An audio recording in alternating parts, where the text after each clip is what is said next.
இயேசுவில் பிரியமான சகோதர சகோதரிகளை,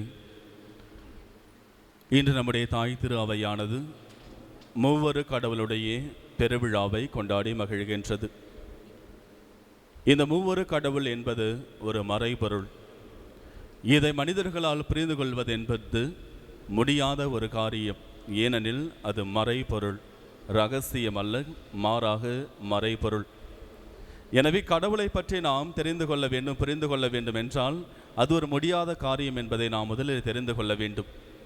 ஆனால் அந்த இறைவன் மீது நாம் நம்பிக்கை வைக்கின்ற பொழுது இறைவன் நம்மை ஆசிர்வதிப்பார்.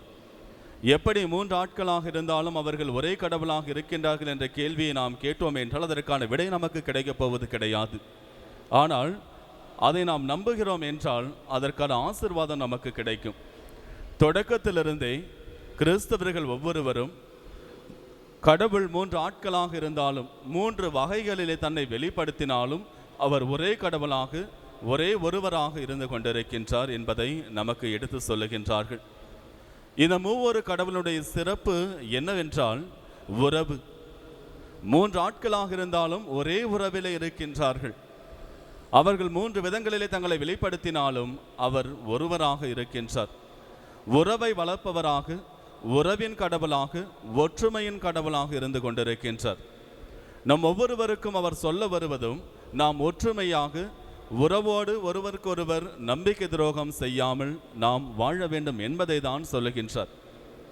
ஆண்டவர் இயேசு கிறிஸ்து இவ்வுலகை விட்டு செல்வதற்கு முன்பாக அவர் தன்னுடைய சீடர்களுக்காக ஜெபிக்கின்றார். யோவான் நற்செய்தி 17வது அதிகாரத்திலே நாம் வாசிக்கின்றோம். ஆண்டவர் இயேசு இறைவேண்டல் செய்கின்றார். அவ்வாறு அவர் தந்தையிடத்தில் ஜெபிக்கின்ற பொழுது எதற்காக ஜெபிக்கின்றார் என்பதை நாம் தெரிந்து கொள்ள வேண்டும். 21வது வசனத்திலே ஆண்டவர் இயேசு இவ்வாறாக சொல்லி ஜெபிக்கின்றார். அவர்கள் எல்லோரும் ஒன்றாய் இருப்பார்களாக, நீர் என்னுள்ளும் நான் உம்முள்ளும் ஒன்றாக இருப்பது போல அவர்களும் எப்பொழுதும் ஒன்றாக இருப்பார்களாக என்று தன்னுடைய தந்தையிடத்திலே ஆண்டவர் இயேசு கிறிஸ்து ஜெபிக்கின்றார். எப்பொழுதும் அவர்கள் ஒற்றுமையாக உறவிலே ஒன்றாக இருக்க வேண்டும் என்ற ஒரு காரணத்திற்காக தன்னுடைய ஜெபத்திலே அவர் அதை முக்கியமான ஒரு இடத்திலே வைக்கின்றார் ஆண்டவர் இயேசு கிறிஸ்து. இவ்வாறு கடவுள் உறவுகளுக்கு முக்கியத்துவம் கொடுத்து மனிதர்கள் ஒன்றாக வாழ வேண்டும் என்பதை மீண்டும் மீண்டுமாக பல இடங்களிலே அவர் தெளிவுபடுத்தி இருக்கின்றார். தொடக்கத்திலே நாம் வாசிக்கின்றோம். தொடக்க நூல் 2வது அதிகாரம் 18வது வசனத்திலே கடவுள் மனிதன் தனிமையாக இருப்பது நல்லது அல்ல என்று உணர்ந்து அவனுக்கு ஒரு துணையை ஏற்படுத்த வேண்டும், ஒரு உறவை ஒன்றை கொடுக்க வேண்டும் என்பதற்காகத்தான் மனைவியை ஏவாளை உருவாக்கி பெண்ணை உருவாக்கி மனைவியாக கொடுக்கின்றார். இவ்வாறு கடவுள் மனிதர்களுக்கு உறவை ஏற்படுத்தி கொடுக்கின்றார். ஏற்படுத்தி கொடுக்கின்ற அந்த உறவுக்கு எப்பொழுதுமே மனிதர்கள் நம்பிக்கை துரோகம் செய்யாமல் நம்பிக்கைக்குரியவர்களாக ஒருவருக்கொருவர் அன்பு செய்து உதவி அளிப்பவர்களாக வாழ வேண்டும் என்பதுதான் இறைவனுடைய திருவுளமாக இருக்கின்றது. விவிலியத்திலே ரூத் என்கின்ற நூலை எடுத்து வாசித்தோம் என்றால் அதிலே மாமியார் மருமகள் இவர்கள் எப்படி வாழ வேண்டும் என்பதற்கான ஒரு அடையாளமாக கொடுக்கப்பட்டிருக்கிறார்கள். நெகோமி தன்னுடைய 2 மகன்களையும் இழந்து விடுகின்றார். பிறகு அந்த மகன்களுடைய மனைவி ரூத் மற்றும் ஓபேர் என்கின்றவர்கள் விதவிகளாக ஆகிவிட்டார்கள். நகோமி சொல்லுகின்றார் தன்னுடைய மருமகள்களை பார்த்து, இனி நீங்கள் என்னோடு வாழ வேண்டாம், நீங்கள் சென்று உங்களுடைய தாய் தந்தையரோடு நீங்கள் மறுமணம் செய்து கொண்டு மகிழ்ச்சியாக இருங்கள் என்று சொல்லுகின்றார். உடனே இருவரும் சொல்லுகின்றார்கள், நாங்கள் உம்மை விட்டு போக மாட்டோம் என்று. நகோமி மீண்டும் வற்புறுத்துகின்றார். எனவே ஒரு மகள் ஓபேர் அவரை விட்டு சென்று விட்டார். ஆனால் ரூத் தன்னுடைய மாமியாரிடத்திலே சொல்லுகின்றார். 1வது அதிகாரம் 16-17வது வசனங்களிலே ரூத் சொல்லுகின்றார். தன்னுடைய மாமியார் நகோமியை பார்த்து சொல்லுகின்றார், தயவு செய்து என்னை உம்மிடத்திலிருந்து பிரிந்து செல்ல வற்புறுத்த வேண்டாம். நீர் எங்கே செல்கிறீரோ அங்கே நானும் வருவேன். உம்முடைய மக்களே என்னுடைய மக்கள், உம்முடைய இனமே என்னுடைய இனம், உம்முடைய கடவுளை எனக்கும் கடவுள். நீர் எங்கே இறப்பீரோ அங்கேயே நானும் இறப்பேன். உம்முடைய கல்லறைக்கு அருகிலே எனது கல்லறையும் இருக்கும் என்று சொல்லிவிட்டு கடைசியாக சொல்லுகின்றார், சாவில் கூட நான் உம்மை விட்டு பிரிய மாட்டேன், நான் உம்மோடு தான் இருப்பேன் என்று சொல்லுகின்றார். அதுதான் ஒரு மருமகளுக்கும் மாமியாருக்கும் இடையே இருக்கின்ற அந்த உறவை காட்டுகின்றது. எனவேதான் கடவுள் ரூத்தை நிறைவாக ஆசிர்வதித்து ஆண்டவர் இயேசு கிறிஸ்துவினுடைய மூதாதையர் பட்டியல்களிலே அவரையும் ஒருவராக சேர்க்கின்றார். யார் யாரெல்லாம் கடவுள் ஏற்படுத்தி கொடுக்கின்ற அந்த உறவுக்கு உண்மை உள்ளவர்களாக இருக்கின்றார்களோ அந்த உறவை இறைவன் நிறைவாக ஆசிர்வதிக்கின்றார். எங்கேயெல்லாம் இறைவன் ஏற்படுத்துகின்ற அந்த உறவிற்கு பிரமாணிக்கம் இல்லாமல் இருக்கின்றார்களோ வாழுகின்றார்களோ அங்கே ஆசிர்வாதம் கிடைக்க பெறுவதே கிடையாது.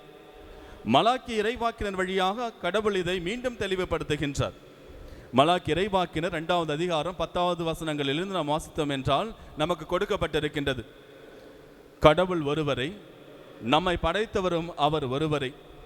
அப்படி இருக்கின்ற பொழுது நாம் ஏன் உறவுகளுக்குள் நம்பிக்கை துரோகம் செய்ய வேண்டும் என்ற ஒரு கேள்வியானது எழுப்பப்படுகின்றது. பிறகு 13வது வசனத்திலே கடவுள் மக்களை பார்த்து சொல்லுகின்றார், இதோ நீங்கள் உங்களுடைய வேண்டுதல்களையும் ஜெபங்களையும் கண்ணீரால் எனது பலிபீடத்தை நிரப்பிக் கொண்டிருக்கிறீர்கள். ஆனால் உங்களுடைய ஜெபங்களை நான் கேட்கவே இல்லை, நான் அதை நிராகரித்து விட்டேன். நீங்கள் கேட்கிறீர்கள், ஏன் என்னுடைய ஜெபங்களை நீ நிராகரித்து விட்டாய் என்று வினவிக் கொண்டிருக்கிறீர்கள். காரணம் இதுதான், உன்னுடைய இளமையில் உனக்கு நிகழ்ந்த திருமணத்திற்கு நான் சாட்சியாக இருந்தேன். ஆனால் அந்த திருமணத்திலே நீ நம்பிக்கை துரோகம் செய்து விட்டாய். அதே போன்று நீ மனமுறிவையும் செய்து கொண்டிருக்கின்றாய். நான் மனமுறிவை வெறுக்கின்றேன். எனவேதான் என்னுடைய ஆசீர்வாதம் உங்களுக்கு கிடைக்கவில்லை என்று கடவுள் அங்கே தெளிவாக சொல்லுகின்றார். உறவுகளுக்குள் நம்பிக்கை துரோகம் நடைபெறுகின்ற பொழுது, உறவுகளுக்குள் நம்பிக்கை இல்லாத பொழுது, ஒருவரை ஒருவர் ஏமாற்றுகின்ற பொழுது அங்கே இறைவன் நிச்சயமாக ஆசீர்வதிக்க போவதே கிடையாது. அவர் சொல்லுகின்றார், உன்னுடைய கண்ணீரால் எனது பலிபீடத்தை நிரப்பிக் கொண்டிருக்கிறாய். நீ எவ்வளவுதான் பலிபீடத்தை உனது கண்ணீரால் நிரப்பிக் கொண்டிருந்தாலும் உறவிலே நீ நம்பிக்கை துரோகம் செய்கின்றாய் என்றால், நான் ஏற்படுத்தி கொடுத்த அந்த உறவிலே நீ நிலைத்திருக்காமல் இருக்கின்றாய் என்றால் நான் உன்னை ஆசீர்வதிக்க போவது கிடையாது என்று சொல்லுகின்றார். ஆனால் அதே நேரத்திலே கடவுள் சொல்லுகின்றார், யார் யாரெல்லாம் ஒன்றுபட்டு ஒருவருக்கொருவர் உண்மையுள்ளவர்களாக வாழுகின்றார்களோ அவர்களை எப்பொழுதுமே ஆசீர்வதித்துக் கொண்டிருக்கின்றனர் என்றும் குறிப்பிடுகின்றார் இறைவன். திருப்பாடல் 133வது திருப்பாடல் 3 வசனங்கள் தான் கொண்டிருக்கின்றன. அதிலே முதல் வசனமே இவ்வாறு சொல்லப்படுகின்றது, சகோதரர்கள் ஒன்றுபட்டு வாழ்வது எத்துணை நல்லது.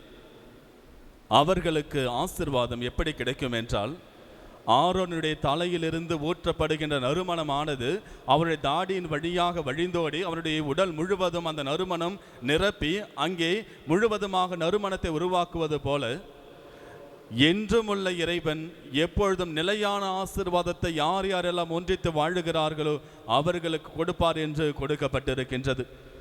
இறைவனுடைய ஆசீர்வாதம் நமக்கு வேண்டும் என்றால் கடவுள் எவ்வாறு ஒன்றாய் உறவுக்கு மதிப்பு மரியாதை கொடுத்து ஒன்றாக இருக்கின்றாரோ அதே போன்று நாமும் ஒன்றாக வாழ வேண்டும். எப்படிப்பட்ட சூழ்நிலையாக இருந்தாலும் நாம் அதை ஏற்றுக்கொண்டு உறவிலே நம்பிக்கை துரோகம் செய்யாமல் உறவிலே ஒருவருக்கு பிரமாணிக்கமாய் இருந்து வாழ நாம் முற்பட வேண்டும்.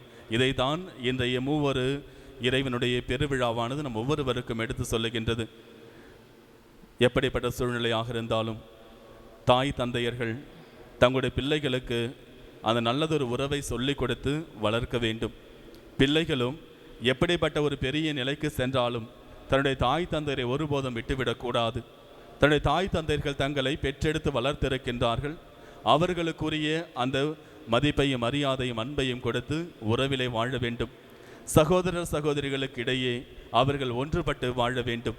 சண்டை சச்சரவிட்டு பிரிந்து வாழ்வது இறைவனுடைய விருப்பம் அல்ல, மாறாக ஒன்றுபட்டு வாழ்வதுதான் இறைவனுடைய விருப்பமாக இருக்கின்றது.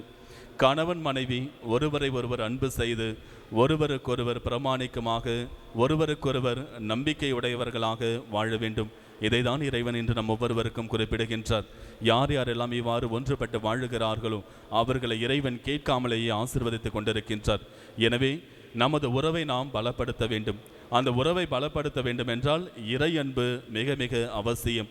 இறை அன்பும் நம்முடைய அன்பும் சேர்ந்து இருக்கின்ற பொழுதுதான் அந்த உறவானது பலப்படுத்தப்பட்ட நல்லதொரு உறவாக அமையும். ஆமீன்.